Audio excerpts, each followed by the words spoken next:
এই ভালো এই খারাপ এমন অবস্থায় দোদুল্যমান। একদিকে ইনজুরি থেকে উঠছেন খেলোয়াড়রা, আবার ইনজুরি আঘাত করছেন নতুন করে। তবে ইনজুরি থেকে সেরে ওঠা খেলোয়াড়ের পাল্লাই ভারী।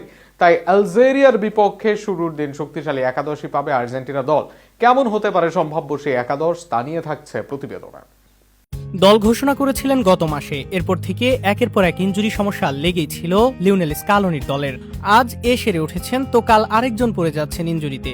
বিশ্বকাপের আগে আগে এসেও এমন সমস্যা রয়েছে আর্জেন্টিনা দলের। তবে সেখানেও স্বস্তি আছে ভক্তদের জন্য।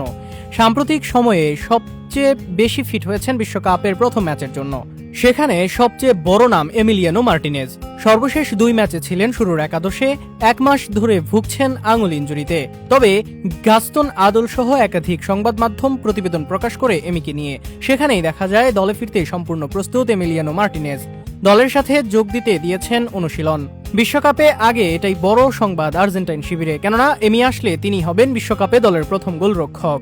আলজেরিয়ার বিপক্ষে শুরুর ম্যাচে একাদশে এমি থাকবেন। সেন্টার ব্যাক হিসেবে থাকবেন লিজান্দ্রো মার্টিনেজ ও ক্রিস্টিয়ান রোমেরো।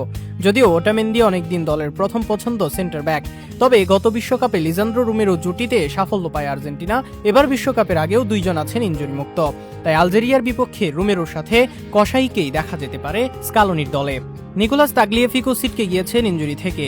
গত 2 ম্যাচে ডিফেন্সিভ মিডফিল্ডার হিসেবে খেলেন ভ্যালেন্টাইন বার্কো, তবে তার পারফরম্যান্স ছিল নজরকাড়া। ফুলব্যাকেও দারুণ এই স্টারবার্গ তারকা। যেহেতু নতুন করে কাউকে ডাকেননি স্কালোনি, তাই বার্কোকে ডান দিকে দেওয়া হতে পারে সুযোগ। অপরদিকে ইনজুরি কাটিয়ে অনুশীলনে ফিরেছেন অ্যাটলেটিকো মাদ্রিদের নেহুয়াল মলিনা। বিশ্বকাপে আর্জেন্টিনা দলের রাইট ব্যাকে আসবেন এই অভিজ্ঞ ফুলব্যাক। মাঝমাঠে পরিবর্তনের আভাস ছিল, তবে খুব বেশি পরিবর্তনের নেই সম্ভাবনা এই জায়গায়। আর্জেন্টিনার মাঝমাঠে রাজত্ব করা এই 3 তারকাই ফিরেছেন একসাথে, খেলবেন আলজেরিয়ার বিপক্ষে। এমএলএসে খেলা রদ্রিগো ডিপল কাউন্টার অ্যাটাক ঠেকাতেও বক্স টু বক্সে কাজ করবেন। এনজো ফার্নান্দেজ ক্রিয়েটিভিটি দেখাবেন, নেবেন লেট রান। চেলসির এই তারকা মিডের হবেন প্রধান শক্তি। অপরদিকে লিঙ্ক আপে সাহায্য করবেন লিভারপুলের অ্যালেক্সিস ম্যাকঅ্যালিস্টার। গাস্তন আদলের মতো স্কালোনির একাদশে এগিয়ে আছেন আলমাদা। সেক্ষেত্রে অতিরিক্ত মিডফিল্ডার হিসেবে আলমাদা আসবেন দলে। লিওনেল মেসি ফ্রি রোলে থাকবেন।